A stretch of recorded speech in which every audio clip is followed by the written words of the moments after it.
To BRK women. నేను మానస. ఈరోజు మనతో పాటు ఉన్నారు astrologer, motivational speaker, psychology and ఆధ్యాత్మికవేత్త హరి రఘుప్రియ గారు ఉన్నారు. వారితో మాట్లాడదాం. Hi ma'am. హాయ్ మా. మ్యామ్, అమావాస్య రోజు పుట్టినా లేకపోతే చనిపోయినా అసలు ఏం చేయాలి? మంచిదంటారా అమావాస్య రోజు పుడితే, లేదంటే ఎలా? అంటే గుడ్ క్వశ్చన్. అయితే ఇక్కడ అమావాస్య రోజు అంటే ఏ జీవి ఎప్పుడు పుట్టాలి అనేది మన చేతుల్లో లేదు.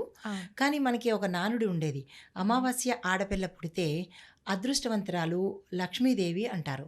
లక్ష్మీదేవి కూడా అమావాస్య రోజే పుట్టింది. మనకి దీపావళి రోజు అమ్మవారిని పూజ చేస్తుంటాం కదా. పౌర్ణమి రోజు అంటే ఇక్కడ ఏంటంటే అమావాస్య రోజు ఆడపిల్ల పుడితే అదృష్టము, మగపిల్లాడు పుడితే దురదృష్టము.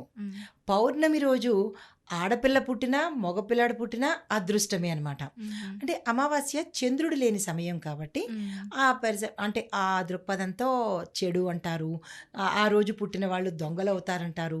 ఏదో అది యాదృచ్ఛికంగా అనడమే తప్ప అట్లాంటివైతే ఎక్కడా మన శాస్త్రపరంగా కానీ మన పెద్దలు చెప్పింది కానీ ఆ దొంగతనాలు దొంగ అవుతుంది అట్లాంటివి ఏం లేదు. కానీ ఆడపిల్ల కనుక పుడితే ఇటు పుట్టింటికి అటు అత్తింటికి కూడా చాలా అదృష్టం అవుతుంది. ఎందుకంటే లక్ష్మీ అమ్మవారు కాబట్టి. తర్వాత ఆమె చేత దానాలు ఇప్పించకూడదు. ఆడపిల్ల చేత అమావాస్య రోజు ఆడపిల్ల పుట్టినట్టయితే కనుక ఆమె చేత దానాలు ఇప్పించినట్టయితే కనుక అది ఎవరైతే దానం తీసుకున్నారో వాళ్ళకి సర్వసంపదలు వెళ్ళిపోతాయి. ఇచ్చిన వస్తువే కాదు, ఈ అమ్మాయి సంపదలు కూడా వెళ్ళిపోతుంది. కాబట్టి ఒకవేళ తప్పదు అని అనుకుంటే కనుక ఆ ఆడపిల్ల చేతిలో ఒక వస్త్రాన్ని పెట్టి దానంగా ఇప్పించవచ్చు. లేదు అని అనుకుంటే కనుక దానం ఇవ్వవలసిన వస్తువులు ఏవైనా ఉంటే దాన్ని పక్కన పెట్టి ఇలా చేయి చూపించవచ్చు. ఈ రెండు చాలా జాగ్రత్తగా గుర్తుపెట్టుకోవాలి. అమావాస్య రోజు అమావాస్య రోజే ఇవ్వకూడదా మేడం? ఏ దానాలైనా సరే ఆ పిల్ల లైఫ్ టైంలో ఏ దానాలు ఇవ్వాల్సి వచ్చినా తన చేత్తో తను ఇస్తే కనుక లక్ష్మీదేవి వెళ్ళిపోతుంది ఆవిడతో పాటు. ఓకే, ఇవ్వవలసిన పరిస్థితి ఏర్పడినప్పుడు ఆ పిల్ల చేతిలో వస్త్రం పెట్టి ఇప్పించాలి. ఇంకొక ప్రత్యామ్నాయం ఏంటంటే అక్కడే వస్తువులు పెట్టి దానంగా ఇవ్వాల్సినవి అవి తీసుకోమని చెప్పాలి. ఈ రెండు. ఇంకొకటి ఏంటంటే అమావాస్య రోజు ఆడపిల్ల పుట్టినదైతే కనుక కన్యాదాతలు కన్యాదానం చెయ్యకూడదు. అంటే ఈ అమ్మాయిని వాళ్ళకి ఇచ్చేయకూడదు. ఆ పిల్లవాడిని ఇల్లరికం తెచ్చుకోవాలి. ఇల్లరికం తెచ్చుకోవాలి. ఇది శాస్త్రం చెప్పిందే, నేను చెప్పింది అయితే కాదు. ఇది చాలా మందికి తెలియదు మేడం. తెలియదు. అవును, ఇది మళ్ళా గుర్తుపెట్టుకోవాల్సిన విషయము. తర్వాత ఆ అమ్మాయి చేత అంటే ఆ అమ్మాయికి కోపం తెప్పించేటట్టుగా ఇటు పుట్టింటి వాళ్ళు ఇటు అత్తింటి వాళ్ళు కూడా మసలకూడదు. ఎందుకు అంటే ఒక డౌట్ మేడం, చెప్పమ్మా. ఇప్పుడు ఒకవేళ మనం ఇల్లరికం కాకుండా మనం ఆ అమ్మాయిని ఇస్తే ఏమవుతుంది మేడం? పుట్టింటి వాళ్ళ సంపదలంతా అక్కడికి వెళ్ళిపోతాయి. పుట్టింటి వాళ్ళు మళ్ళా గర్భదరిద్రులు అయిపోతారు. ఇది వాస్తవం. అమ్మాయి లక్ష్మి అంటారు కాబట్టి అమ్మాయి వెళ్ళిపోతే ఇంకా లక్ష్మి అంటే పెళ్లి కూతురు పెళ్లి కొడుకు లక్ష్మీనారాయణ స్వరూపాలు వేరు. కానీ ఈ ఒక్క విషయంలోనే అమావాస్య రోజు ఆడపిల్లని మనం కనుక కన్యాదానం చేస్తే పుట్టింటి వాళ్ళు రోడ్డు మీద పడ్డం ఖాయం. అంటే కట్టుబట్టలతో అంటే మళ్ళీ వాళ్ళ స్టేటస్ తగ్గిపోతుంది. మళ్ళీ జీరో నుంచి వాళ్ళు మొదలు పెట్టుకుంటూ రావాల్సిందే. ఇది శాస్త్రవచనము. అయితే ఇంకొకటి ఏంటంటే ఈ పిల్లని కోపం తెప్పించే మాటలు అంటే కనుక ఆమె కోపంలో కానీ బాధలో కానీ ఏదన్నా అంటే అయిపోతుంది. ఆ విషయంలో వీటి పుట్టింటి వాళ్ళు అత్తింటి వాళ్ళు చాలా జాగ్రత్తగా ఉండాలి. ఓకే, ఇది తప్పదు అంటే శాస్త్రవచనము. దీంతోపాటు ఇంకొకటి ఏంటంటే ఆ పిల్ల గుణగణాలు ఏంటంటే కనుక గంభీరమైన వ్యక్తిత్వం కలిగి ఉంటుంది. చేజాచే గుణం ఉండదు, సెల్ఫ్ రెస్పెక్ట్ ఉంటుంది. దీంతోపాటు ఆమె అంతర్ముఖంగా ఎక్కువగా ఉంటుంది. అంటే లైక్ ఇంట్రావర్ట్ అనమాట. తన కష్టం కానీ తన బాధ కానీ సంతోషం కానీ ఏది ఓపెన్ అవ్వదు ఆడపిల్ల అయితే కనుక. అయితే చాలా శక్తివంతమైన పవర్ఫుల్ ఆత్మబలం ఉంటుంది ఆ పిల్లకి. దీంతో పాటు ఇంకోటి ఏంటంటే మానసికంగా షీఈ్ వెరీ స్ట్రాంగ్. తర్వాత ఆధ్యాత్మిక పరంగా, తర్వాత దైవిక పరంగా ఈ పిల్ల అంటే ఆ రోజు పుట్టిన అమ్మాయి చాలా స్ట్రాంగ్గా స్టబర్న్గా ఉంటుంది, నిర్ణయాలు తొందరగా తీసుకున్నదంటే దానికి కట్టుబడి ఉంటుంది. దీంతో పాటుగా ఏంటంటే తల్లిదండ్రుల మీద ఎప్పటికీ మమకారం ఉంటుంది. మిగతా ఆడపిల్లలకి ఉంటుంది, కానీ ఎక్కువగా పర్సంటేజు ఈ ఆడపిల్లకి, ఎందుకంటే చంద్రుడు మాతృస్థానము, ఎక్కువగా ఆడపిల్లకి అభిమానం ఉంటుందన్నమాట.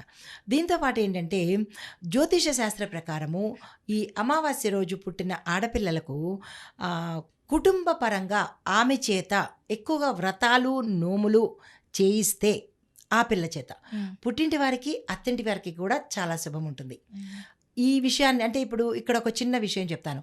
ఇంకా తప్పదు, మేము కన్యాదానం చేసేసాము, తప్పదు చెయ్యాలి అని అనుకుంటే కనుక ఆ పిల్లకు కన్యాదానం చేసే ముందే ఆమె చేత నోములు వ్రతాలు పట్టించేసి, ఇంకా మరి తప్పదు కదా, దానికి ఏదో రెమెడీ ఉండాలి కదా, ఆ రెమెడీగా ఆమె చేత వ్రతాలు నోములు చేపించేసి ఇక్కడ లక్ష్మిని స్థిరంగా ఉంచి అప్పుడు పెళ్లి చేయొచ్చు. అంటే మేడం ఇప్పుడు నార్మల్ అమ్మాయి అంటేనే అసలు లక్ష్మి కదా, అమ్మాయిని పంపించేస్తే ఆటోమేటిక్గా కట్నం ఇచ్చేస్తాం, అన్ని లక్ష్మి అనేది కొంతవరకు అయితే పోతుంది. ఇప్పుడు అమావాస్య రోజు పుట్టిన అమ్మాయి కూడా ఇస్తే లక్ష్మి పోతుంది అని అన్నారు కదా, దానికి దీనికి ఏంటి మేడం? ఇది స్వయంగా లక్ష్మి, ఈ అమ్మాయి స్పెషల్ క్యారికేచర్స్ ఇవి. ఆడపిల్లంటేనే లక్ష్మి, కానీ ప్రత్యేకంగా ఈ అమ్మాయిని కనుక ఇచ్చినట్టయితే సర్వసంపదలు కోల్పోతారు.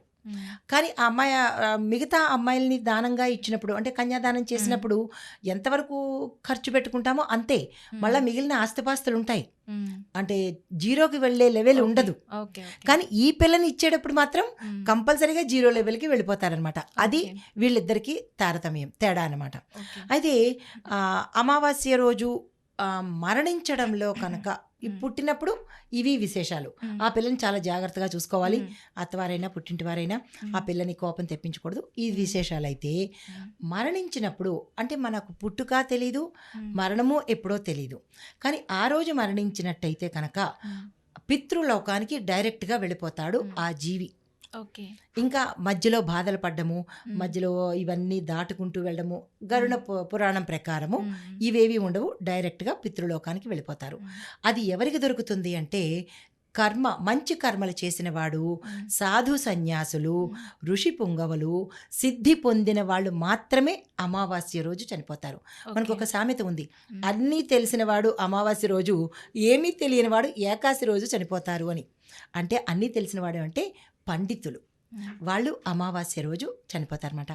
ఆ అమావాస్య రోజు చనిపోయిన వాళ్ళు వాళ్ళకి ఇంటి బంధువులు ఉంటారు కదా, చనిపోయిన వాళ్ళకి ముక్తి దొరుకుతుంది, డైరెక్ట్ పితృలోకానికి వెళ్తారు. మరి వాళ్ళ కుటుంబీకులు ఏం చేయాలి అంటే కనుక 13 రోజుల ప్రకారంగా ఏవైతే కార్యక్రమాలు చేస్తారో అవి చేస్తూ, మనకి ఎవ్రీ సంవత్సరం తద్దినాలు పెట్టుకుంటారు, అవి చేస్తూ గుర్తుపెట్టుకోవాల్సిన పాయింట్ ఏంటంటే ఆ చనిపోయిన వాళ్ళ పేరు మీద ప్రతి అమావాస్య పితృతర్పణాలు వదలాలి. లేదు అంటే కనుక ఆ దోషము ఈ వ్యక్తిగత జాతకం మీద పితృదోషాలుగా వెళుతుంది ఆ కుటుంబీకులకి. ఎప్పుడైతే పితృదోషాలుగా ఆ కుటుంబం అంతా అనుభవిస్తున్నారో, పితృదోషాలు అంటే వివాహం కాకపోవడము, ఆర్థిక ఇబ్బందులు, సంతానం కలగకపోవడము, సంతానం కలిగినప్పటికీ అర్ధాయుషుగా చనిపోవడము, ఈ దోషాలన్నీ ఆ సమయంలో జరుగుతాయన్నమాట. అయితే వీటినన్నిటినీ మనం ఎలాగా తప్పించుకోవాలి అంటే, సమస్య ఉన్నప్పుడు సమాధానం కూడా ఉంటుంది కదా. ఈ సమాధానం ఏంటంటే ఈ అమావాస్య రోజు చనిపోయిన వాళ్లకు ప్రతి నెల మనం పితృకర్మలు చేస్తూ వాళ్ళ పేరు మీద అన్నదానం చేస్తూ వాళ్ళని తరతరాలు గుర్తు పెట్టుకునేటట్టుగా మసలుకోవాలి, మర్చిపోకూడదు. అయితే పుట్టినప్పుడు ఏం చేయాలి అంటే ఆ పిల్లని అత్తవారింటికి, ఆడపిల్ల అంటే అత్తవారింటికి వెళ్ళిపోతుంది కదా, అత్తవారింటికి వెళ్ళిపోయిన తర్వాత ఆ పిల్ల చేయవలసిన పనులు, ఒక అమావాస్య రోజు పుట్టింటి వారి కోసం పూజ చేయాలి, ఒక అమావాస్య రోజు అత్తింటి వారి కోసం పూజ చేయాలి. అంటే ప్రతినిత్యము ఆడపిల్ల పూజ చేస్తుంది, కానీ ఒక అమావాస్య రోజు పుట్టింటి కోసం కేటాయించాలి. అప్పుడు పుట్టింటి వాళ్ళు మరి తిరిగి మళ్ళా వృద్ధిలోకి రావడానికి అవకాశం ఉంటుంది. ఓకే మేడం, చాలా చక్కగా వివరించారు. అమావాస్య రోజు పుట్టినా లేక చనిపోయినా ఎలా ఉంటుంది, ఎలాంటి పరిష్కారాలు చేసుకోవాలి అనే దాని గురించి చాలా చక్కగా వివరించారు madam. Thank you so much. Thank you మా.